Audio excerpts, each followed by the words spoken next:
Hello and welcome to The Space Above Us, Episode 142, Space Shuttle Flight 68, STS-67. A little more of the old Ultraviolet.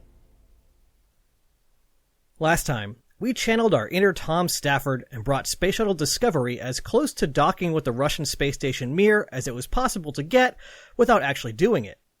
The US and Russia weren't quite ready to cross those final 10 meters just yet, but we're getting really close. The flight also provided a convenient technical problem in the form of a thruster leak.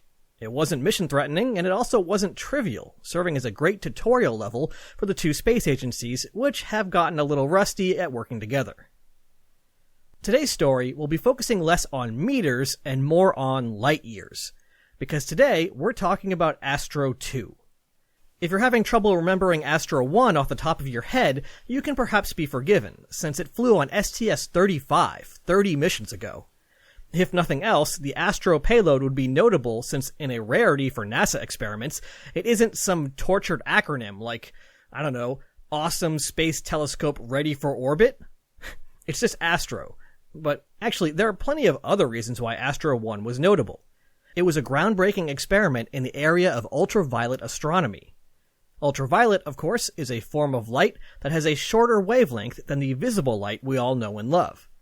As the name would imply, it's the light that you get if you go from green to blue to indigo to violet, and then just keep going. The human eye can't see the light anymore, but it's still there. UV light is perhaps best known as the source of psychedelic posters and nasty sunburns, but it's also a super useful tool for astronomers.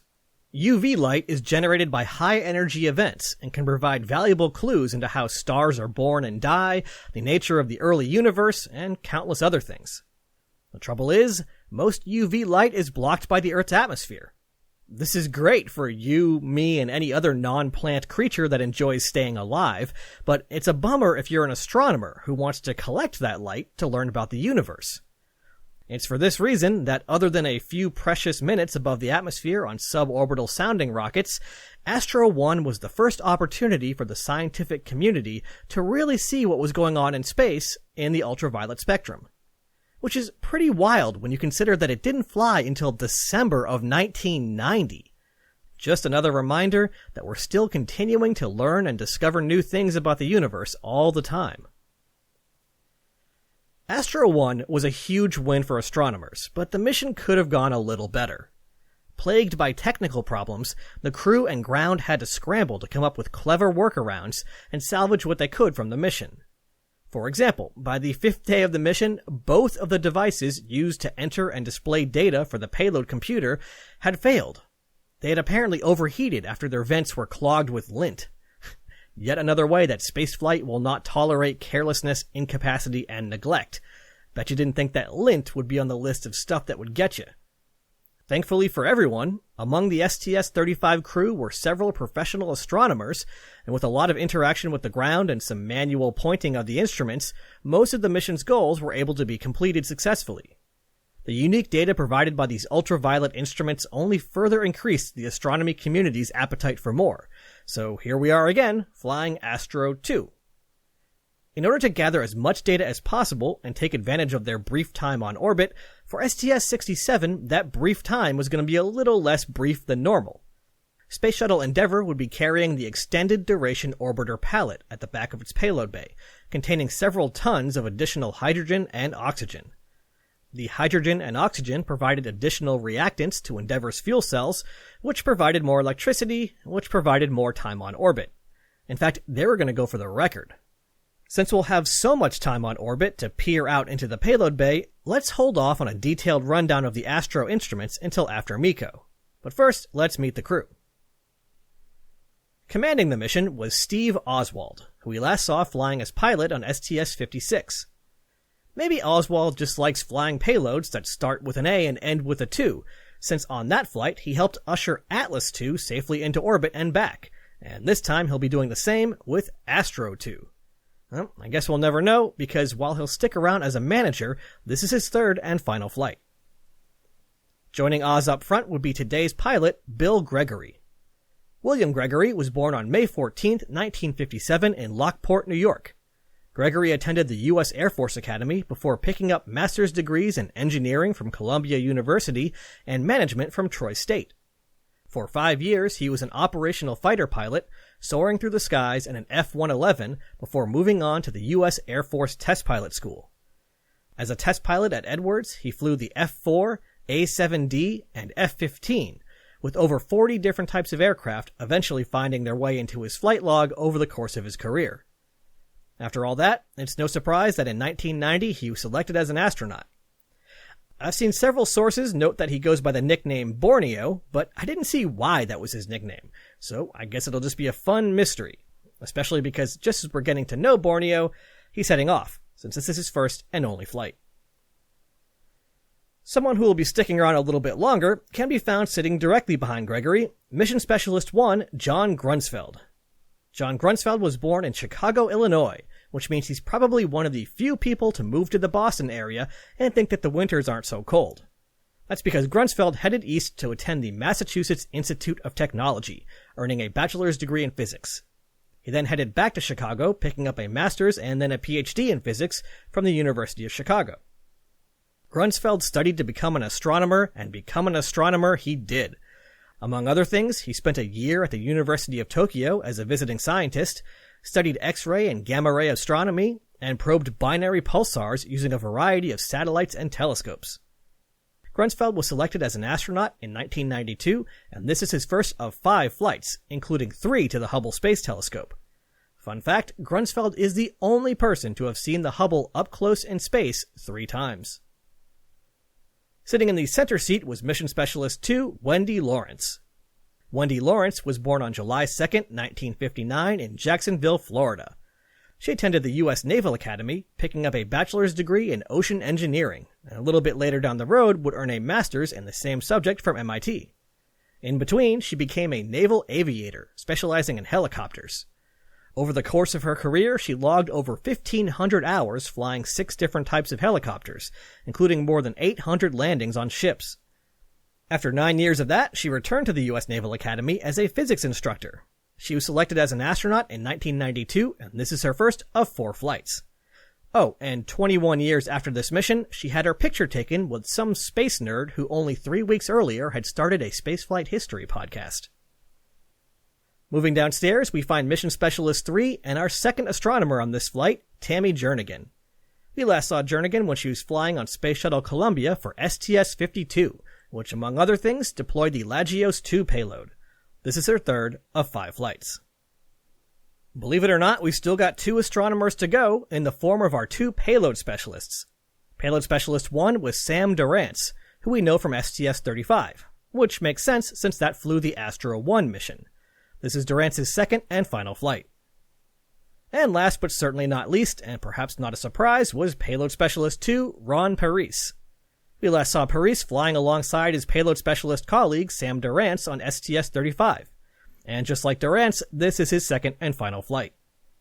Having Durrance and Parise along on STS-35 was especially helpful, since they were not only astronomers, but were intimately involved with the telescopes that make up the Astro package. So when technical snags cropped up, they were able to help salvage the mission. Thankfully, things will go a little smoother this time. When the scheduled launch day arrived, the weather was looking pretty iffy, as Florida weather is wont to do, with only around a 20 to 40% chance of favorable conditions. In fact, later the commander commented that the crew sort of considered it to be a dress rehearsal for the launch, since their chances of actually going were so slim. But 20%'s not nothing, so the decision was made to proceed with the countdown anyway and hope for the best. The launch was scheduled for the middle of the night, which is unusual for a non-rendezvous mission, but just because the shuttle wasn't rendezvousing with another spacecraft didn't mean it didn't have orbit requirements. In this case, the goal was to ensure that Endeavour only passed through the South Atlantic Anomaly during orbital daytime. Wait, what? Okay, quick step back. Way back on NASA's first ever uncrewed orbital flight, a belt of radiation was discovered around the Earth. The planet's magnetic field was trapping charged particles from the sun and accelerating them to crazy speeds. These belts of radiation were dubbed the Van Allen belts after James Van Allen, the scientist responsible for the instrument that discovered them. There are 2 main belts, one closer to the Earth and one a little further away, and they can be troublesome to space missions. If your spacecraft contains fragile little humans who have somehow found themselves in this unlikely environment, they can rapidly impart unhealthy amounts of radiation. In fact, this is often brought up by doofuses who don't believe that humans have been to the moon. They point out that flying through the Van Allen belts would be too dangerous to the crews, apparently neglecting to notice that the Apollo crews actually flew pretty darn fast, so they weren't in the belts for very long. But they're right that you don't want to hang out in the Van Allen belts if you can help it. We actually encountered this when the high-flying Gemini 11 spent a little time in the Van Allen belts. But even if you're talking about an uncrewed mission, the Van Allen belts can be trouble. The high radiation can mess with electronics, confusing or outright breaking the onboard computers. Luckily, the inner belt doesn't start until around 1,000 kilometers in altitude, so low-orbit missions still have plenty of room to play. Why am I telling you all this? Because while in general the Van Allen belts are up pretty high, there's one location where they dip down low, a location we call the South Atlantic Anomaly. When spacecraft fly through this region, roughly off the coast of Brazil, operators can expect to encounter more computer issues than usual. To give you an idea of how impactful this can be, one of the requirements on the mission I work on for my day job, OSAM-1, is that the capture of Landsat 7 can't happen inside the South Atlantic Anomaly. The chances are too high for a computer to flip into safe mode or some other nasty surprise that would interrupt the rendezvous. So, in this case, since Astro 2 would be using a bunch of sensitive imaging equipment and photographic film, the decision was made to ensure that passes through the South Atlantic Anomaly happened in daylight, when less sensitive observations were being done anyway. That's a pretty long-winded way of saying that they launched in the middle of the night to avoid making sensitive observations while flying through the SAA, but I think it's cool how restrictions like this can propagate through the mission design and lead to something like a middle-of-the-night launch. As the countdown approached 0, everything proceeded smoothly, including the weather. Other than a minor fuel cell degradation issue caused by some residual helium in the lines to the extended duration orbiter pallet, and a problem with the heater on the flash evaporator system, everything worked great. So with only a 73-second delay, on March 2nd, 1995 at 1:38 a.m., Space Shuttle Endeavour lit up the Florida sky, and STS-67 was underway. If you were to somehow find yourself in March of 1995, first I would advise you to buy some Apple stock, but also, if you wanted to follow the day-by-day twists and turns of the mission, you'd have a new option at your disposal. For the first time, NASA was providing live coverage of a space shuttle mission on this newfangled thing called a website. It's kind of funny seeing what we consider to be pretty basic stuff treated as such a foreign concept. One source wrote, "Computer users could follow the progress of the mission on the STS-67 quote-unquote homepage on the World Wide Web." I actually tried to find this website by using archive.org's invaluable tool, the Wayback Machine, but the page was so old it actually predated archive.org, which is pretty wild. But don't worry, time traveler. If you missed it, you'll have another chance since, quote, "individuals at Marshall Space Flight Center who initiated the experiment plan to repeat the online experience for an upcoming Space Lab flight this fall." Yes, this experiment of having a website. Just be sure to keep your copy of Netscape Navigator up to date. The ride to orbit was uneventful, and the payload bay doors were soon open as the crews scrambled out of their pressure suits and began to calibrate the instruments. But there was one minor hiccup. A thruster leak. Now, I didn't expect to be talking so much about reaction control thrusters for 2 episodes in a row, but I thought this was pretty interesting, especially since now we know a little bit more about them. Shortly into the mission, the temperature of the oxidizer injector on thruster L5D reported it was too cold, a strong indicator of a leak. Thanks to the previous episode, we can identify thruster L5D as being on the left OMS pod pointing down, and since it's on fuel manifold 5, it's one of these small vernier jets. The thruster was shut down and the primary jets took over while the crew and mission control investigated. It turns out that this hiccup was anticipated. The last time Endeavour flew, on STS-68, they saw the same problem, but it turns out that there wasn't actually a leak, it was just some wonky instrumentation. So, back on STS-67, before long a pre-approved computer tweak was uplinked to Endeavour, slightly changing the tolerances on the oxidizer injector temperature in order to prevent the false positive. The reason I found this interesting was that it's a great example of how the space shuttle's redundancy helped to maintain not just safety, but also mission operations. The ground crews could have removed and replaced the thruster after STS-68, but they weren't even planning on taking the left OMS pod off, let alone digging around in the plumbing. It would have cost a bunch of time and money. Instead, they looked at the situation. What if the sensor misbehaved again? Well, if it was a small false positive like last time, they could just tweak the limits. Okay, but what if it exceeded the new limits with a stronger false positive? Well, they could fall back on the temperature of the fuel injector for the same thruster. Okay, but what if the thruster actually failed? Well, they'd lose a downward-facing vernier jet on the left side, but there were 3 primary thrusters that could also do the same job. So, despite the issue, it was fine to fly with the thruster as is. This kind of call is obviously a difficult one to make, and we've seen the decision to fly as is and rely on backup systems lead to failure and heartbreak before. But to me, something like this is a sign of a healthy operational program, and that's pretty cool. Not to be left out, around 12 hours into the mission, the R4R thruster also started leaking, which required the crew to close the covers on the Astro instruments for around an hour, but since they were still calibrating, there was no great loss. Okay, so we're in orbit. The instruments are calibrated, the thrusters have settled down, and it was time to start collecting observations. We've got more than 2 weeks to get as much science as possible done, which is good because we've got over 600 celestial objects that we're hoping to examine. Let's do a quick tour of the instruments. To visualize the Astro payload, imagine a cluster of big metal cylinders, each around 1 meter wide and around 4 meters long, along with a few thinner cylinders and some weird boxes and wires and stuff.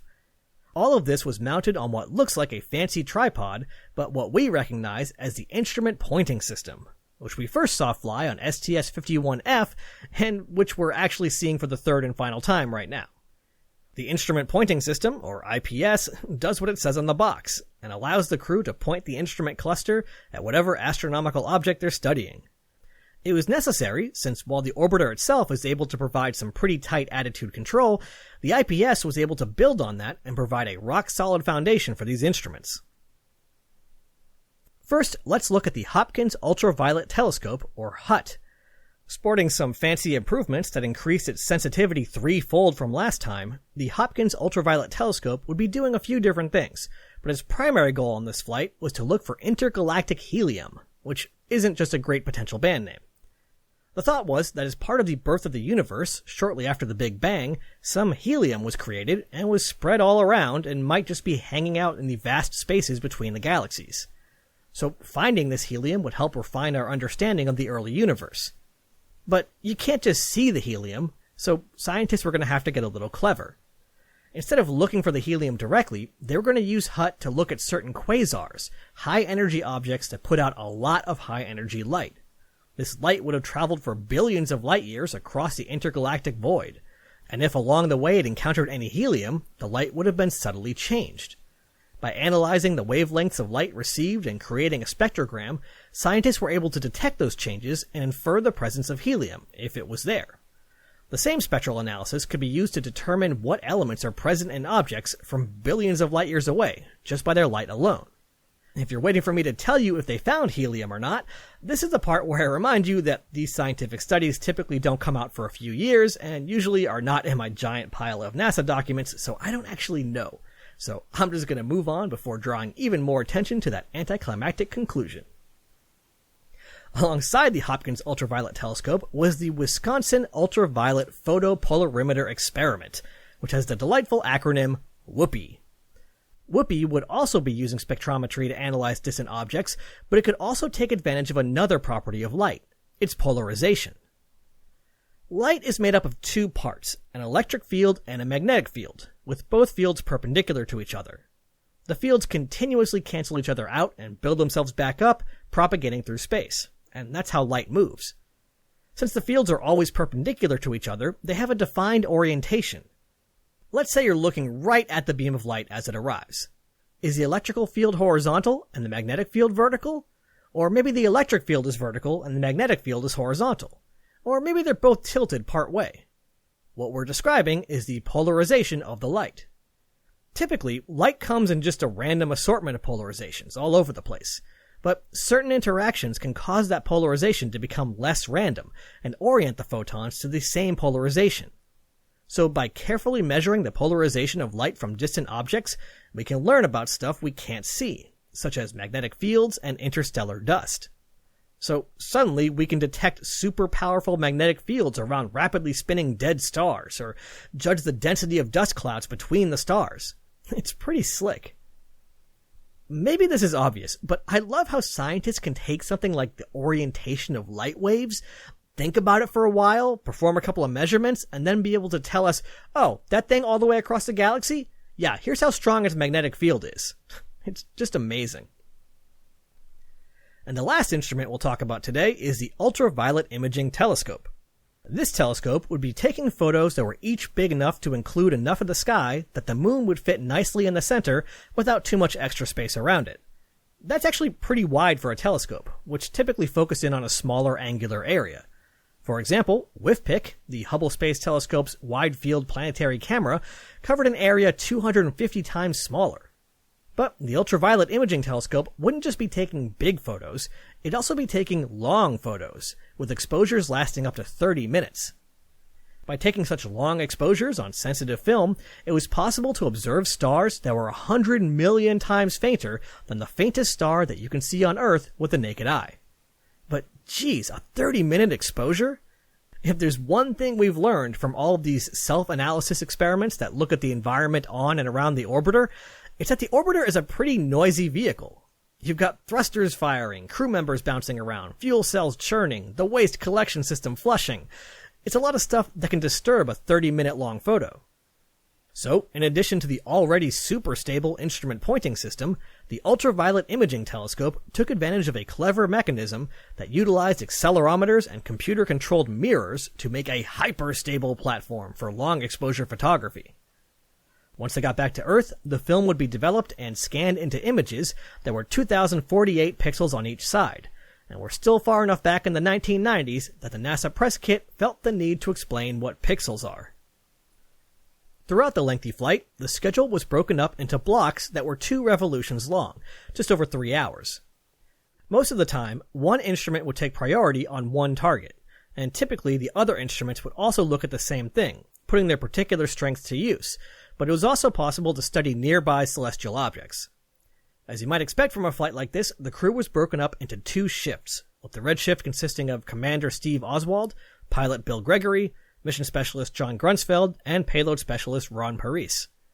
The blue shift was led by mission specialists Tammy Jernigan and Wendy Lawrence, along with payload specialist Sam Durrance, with Jernigan serving as the overall payload commander. Each shift had a mission specialist to help operate the instrument pointing system, a payload specialist to help run the instruments, and a third crew member to perform any attitude maneuvers required of the orbiter. For the red shift, that would be the commander and the pilot, and for the blue shift, it was mission specialist and flight engineer Wendy Lawrence. For each observation, the mission specialist and payload specialist would be assisted by a laptop running a program that gave a computer-generated view of the sky, allowing them to easily see where they were pointing. On top of that, they could also superimpose the computer images of the star field on top of the actual images coming from the instruments. When the desired star field lined up with the actual image, they knew that they were on target. Thanks to a helpful list in the May/June 1995 issue of Countdown magazine, I can just read you the whole procedure. This is a little bit wordy, but it's good to be reminded that when I casually say something like, the crew made an observation using the instruments, it's actually a whole series of complicated steps.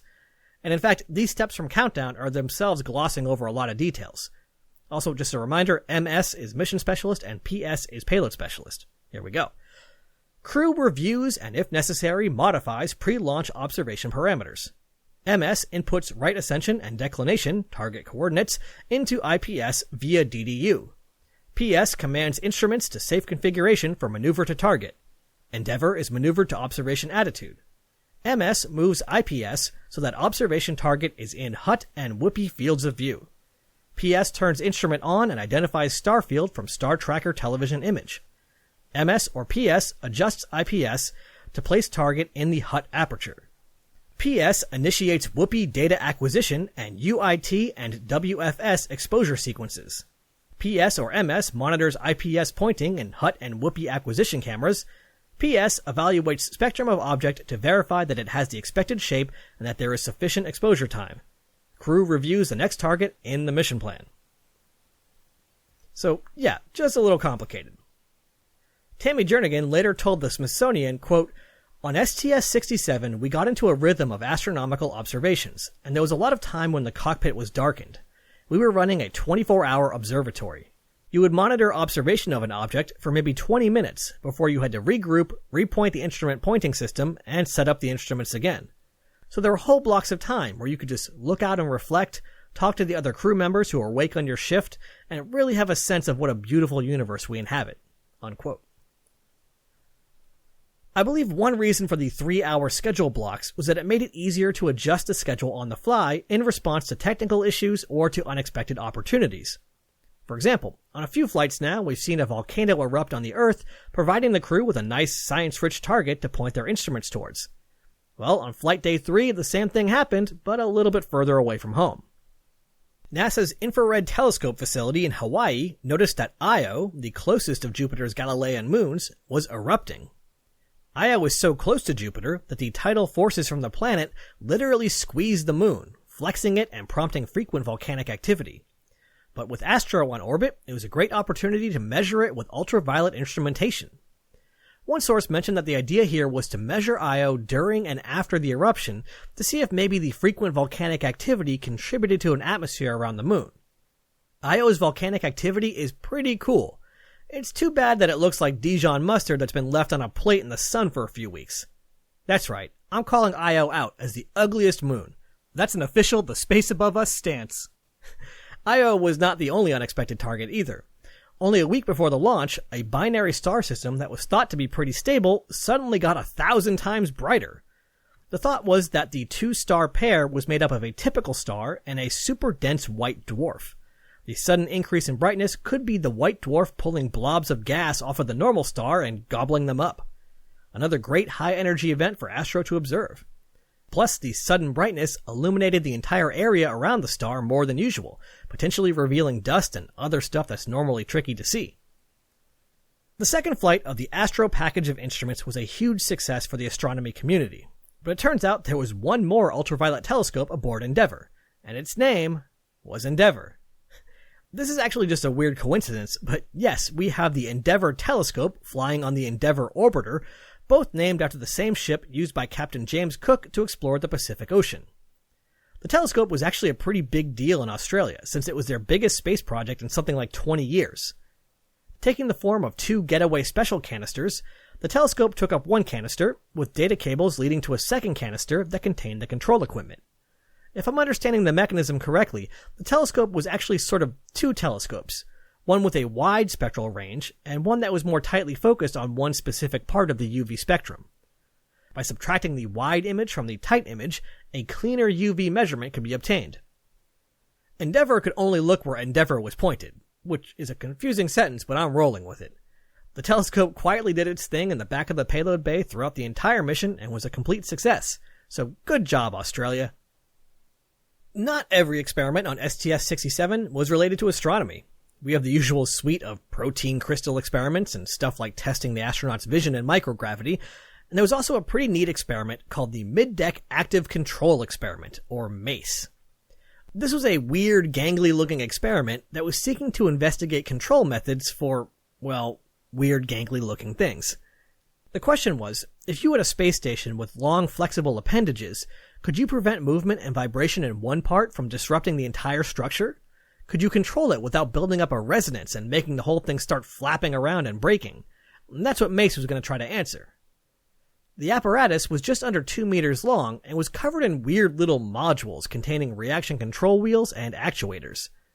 One set of actuators would impart a specific motion, and another would try to damp it out, all while floating freely in the middeck. When it was working properly, it sort of looked like it wasn't doing anything at all. But on the rare occasion that it was not working properly, it would start gyrating around with more and more intensity, to the amusement of the crew. In fact, one crew member, Commander Oswald, enjoyed the experiment so much that he requested extra time with the apparatus, eventually returning over 50% more data than was originally planned. It's gotta be nice to be an experiment principal investigator and realize that the shuttle mission's commander has taken a personal interest in your experiment. On flight day 13, I imagine the crew were probably starting to get a little tired. Even with 2.5 days of free time spread throughout the flight, doing precise work and long shifts day after day has to get old eventually. But there was some exciting news to break up the potential monotony. On March 14th, just after midnight Houston time, a Russian Soyuz rocket carrying a Soyuz spacecraft launched into orbit. On board was the first American to launch on a Russian rocket, Norm Thagard, on his way to a lengthy stay on Mir. With the successful launch, we now had 13 people in space at the same time. 7 on Space Shuttle Endeavour, 3 on Mir, and 3 more having just launched. 2 days later, the crew were informed that Thagard and his Russian crewmates had successfully docked with Mir, beginning their multi-month-long mission. Later that day, Oswald and Thagard, who had previously flown together on STS-42, were once again able to enjoy a chat in space, this time over the radio. And this also marks the first time that NASA astronauts are flying on 2 different space missions since the Gemini 6 and 7 crews. Pretty cool. I'm sure you can guess how this next part starts. As the end of the mission wrapped up, the crew safed the instruments and started making preparations to head home until the Florida weather said no. So the lengthy mission got 1 day lengthier. Since the telescopes were already stowed and the crew had already mostly prepared the cabin the previous day, there was nothing to do but just enjoy the view out the window. A perfect way to end a mission. But finally, after cutting their losses and turning their sights towards Edwards, Space Shuttle Endeavour performed the deorbit maneuver and soared through an uneventful re-entry and touchdown. The flight established a new duration record for the Space Shuttle, clocking in at 16 days, 15 hours, 8 minutes, and 48 seconds. STS-67 was a complete success, leaving the researchers who worked on the Astro payload ecstatic with the results. Astro 1 and Astro 2 performed some truly groundbreaking ultraviolet astronomy, and together make up one of the big science success stories for the Space Shuttle program. They also provide a great example of the Payload Specialist program working exactly as intended. Mission specialists and payload specialists worked side by side and combined their intimate knowledge of the orbiter systems and the scientific equipment to salvage a mission in trouble on Astro 1 and to return a wealth of data on Astro 2. I think that the people who first worked on the early proposals for the shuttle in the early 1970s must have looked at this flight with pride. Next time. It's good that Norm Thagard safely made it to Mir, and it was fun talking to him on the radio, but don't you think he might be getting a little homesick up there? His Russian colleagues are great, but I think he needs a little company from the good old US of A. So how about we go up and visit him? Yeah, that sounds like fun. This next mission will be a real hoot. Ad Astra, catch you on the next pass.